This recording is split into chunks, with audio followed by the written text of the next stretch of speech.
Olá, tudo bem com vocês? Eu espero que sim.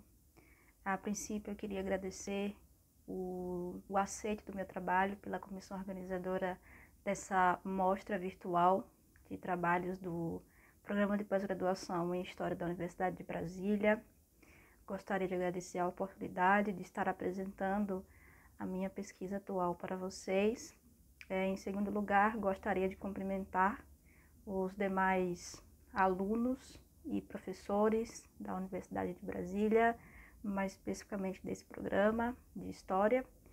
E hoje eu vou fazer uma breve apresentação da minha pesquisa para vocês. Espero que gostem, espero que nós possamos discutir, trocar ideias e debater sobre vários assuntos. Vou começar fazendo uma breve apresentação pessoal.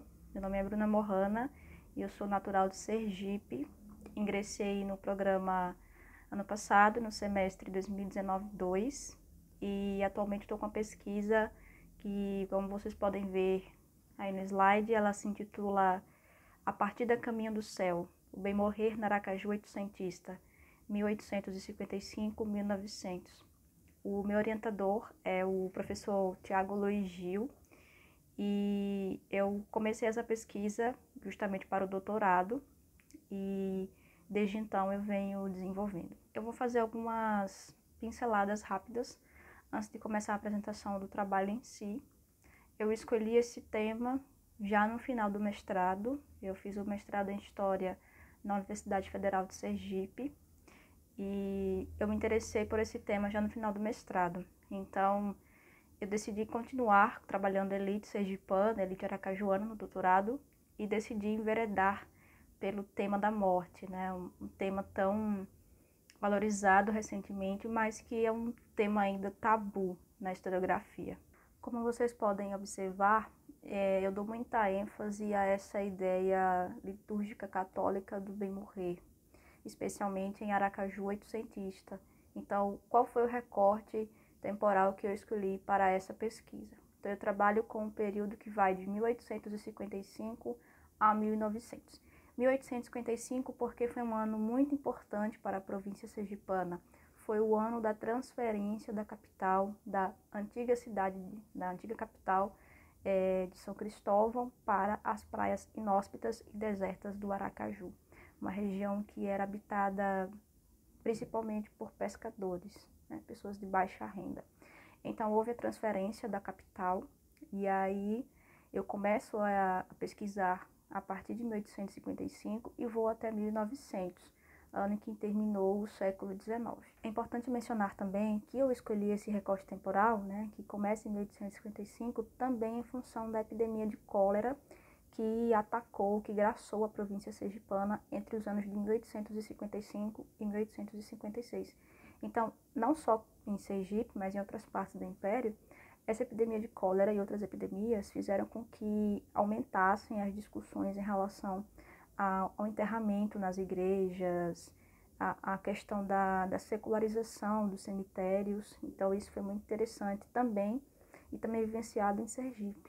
Já entrando na explicação do meu trabalho, depois da transferência da capital, Aracaju, que passou a ser a nova capital da província, passou a receber um afluxo considerável de pessoas que vinham de todas as partes da província sergipana.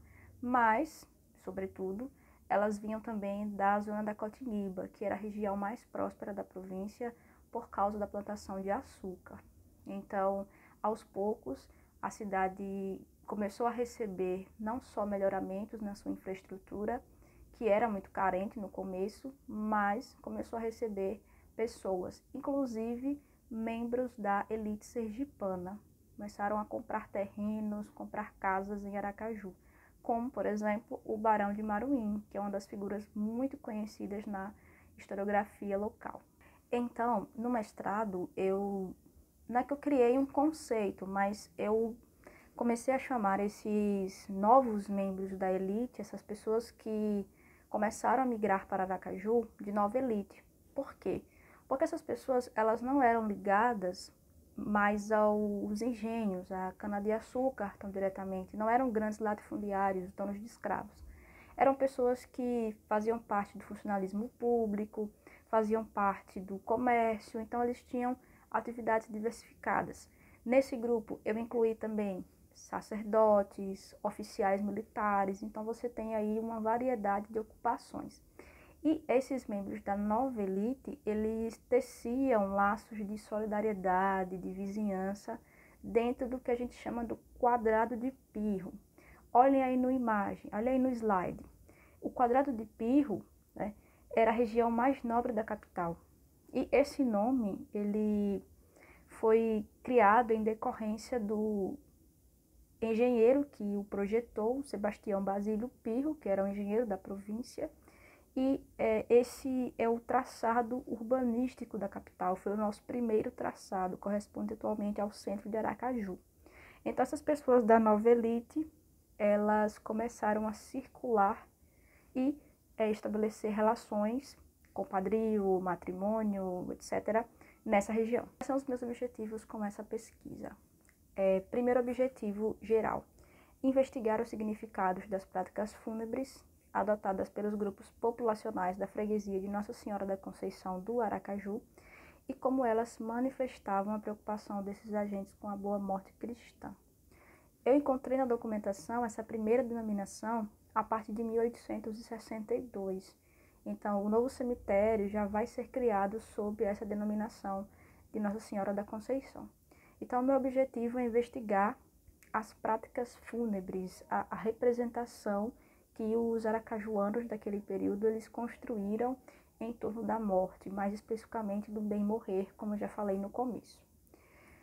Na sequência, objetivos específicos, contextualizar a criação do cemitério de Nossa Senhora da Conceição dentro de um processo de transformações na forma de tratamento da morte dos mortos. Ou seja, naquele recorte temporal que eu falei para vocês, o meu objetivo é identificar mudanças ou permanências em relação com a morte e com os mortos. Se as pessoas elas tiveram uma mudança de hábitos, de atitudes diante da finitude da vida. Na sequência, nós temos aí outros objetivos específicos da minha pesquisa. Avaliar os gastos dispendidos pelos inventários da comarca de Aracaju com os funerais e descrever os rituais de passagem utilizados pela nova elite, além de analisar a existência de padrões de atitudes na iminência da morte entre os habitantes de Aracaju. Ou seja, esse trabalho com economia, com inventários, eu herdei do meu mestrado, onde eu fiz análise de vários inventários de membros dessas pessoas que eu enquadrei na nova elite. Então, eu vou continuar utilizando esses inventários, mas agora não só 12, como eu fiz no mestrado, mas eu pretendo analisar centenas deles e perceber qual era o montante gasto por essas pessoas que tinham uma posição social diferenciada em Aracaju, o quanto que elas gastavam com os funerais. Então, eu vou fazer uma análise desses inventários para saber quanto, por exemplo, da sua fortuna, quantos por cento era destinado a esses gastos fúnebres. E conseguir identificar também as pessoas que trabalhavam nesse comércio fúnebre em Aracaju,